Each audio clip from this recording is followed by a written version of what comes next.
Това не знам, тая дума не я знам. Професор Денков неведнъж каза, нормално ли е 42% от нашите ученици да не могат да вършат тройка български? Петков да говоря за тройка по български.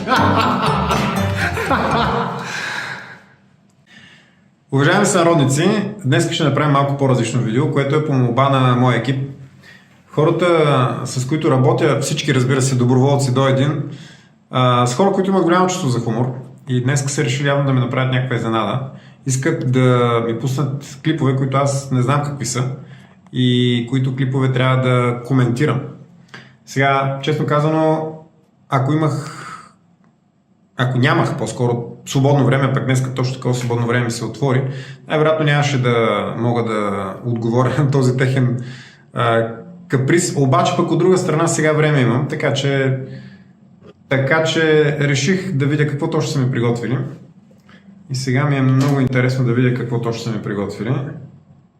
В момента съм разпоредил пълна проверка, да видим дали 5 години назад какви инвеститори са имали, за да можем да вземем решение дали нещо да се пристъпи напред.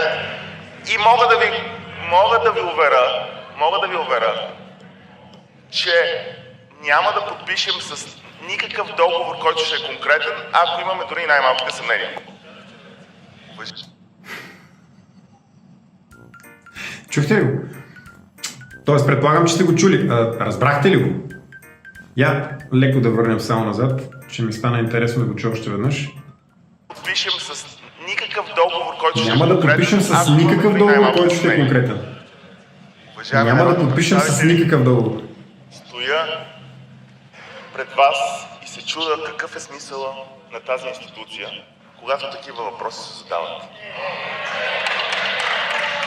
Тук е въпросът да се информираме за политиката на правителството, въпросът е да мислим за стратегии за България или да използваме обидни думи към българските институции. И едно нещо, което искам да ви уверя. Разликата според мен между вас и мен е, че аз съм напълно независим. Благодаря ви. До този момент включваше това тива. Някой от вас вярва ли в това, което Кирил Петков се опитва да ни увери, че е напълно независим? Даже не е смешно в интересния сън този път. Проекти. Едните са, които са законни, където истински дейности по поддръжка бяха направени. Истински. За съжаление, другите дейности бяха незаконни, където има реални ремонти, цялостни ремонти на пътища, извършени под заглавието на поддръжка. Това, което аз призовавам, е да има контрол върху средствата и да сме сигурни, че на тези компании, на които се плати, истинска работа е свършена. Ако отидете на Google Earth, ще видите за какво пространство става дума. Не, между другото, единственият начин, между другото, тези операции да работят, единственият начин е да влизаме в детайли. Не може да се говори алангро, нали? Алангро? Да. Разбрахме и знаем, госпожо Атанасова, няма такава дума, така е. Моля? Заповядайте. Какво ще ни кажете по процедура? Разбрахме, няма такава дума, да, така е, предполагам. Бях там, гледах го, чул го слушах си и пак звучи... Това, което видяхме под кулоарите на Министерски съвет, никога не трябва да се повтаря отново. Благодаря ви. В нашата коалиция имаме ясно разписано коалиционно споразумение. Не под колоните, а под кулоарите. Към което ние абсолютно стриктно се спазваме. Честно казано, аз хубаво смея, но по някой път този смях ни излиза на всички през носа. Това нещо сега, на което се смея и на което предполагам се смеете и вие, това нещо ни беше министър-председател.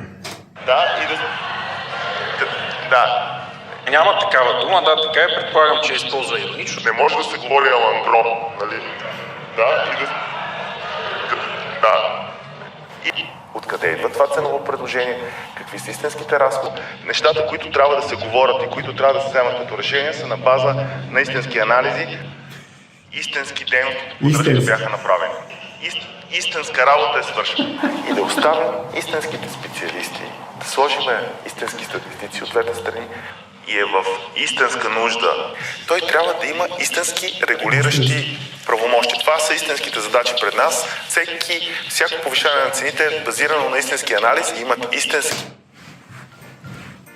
Това нещо, пак ще повторя, беше министър-председател. За него гласуваха над 650 хиляди български граждани. Хора, вие помните ли го това?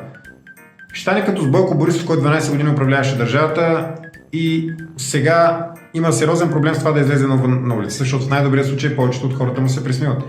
В най-добрия случай.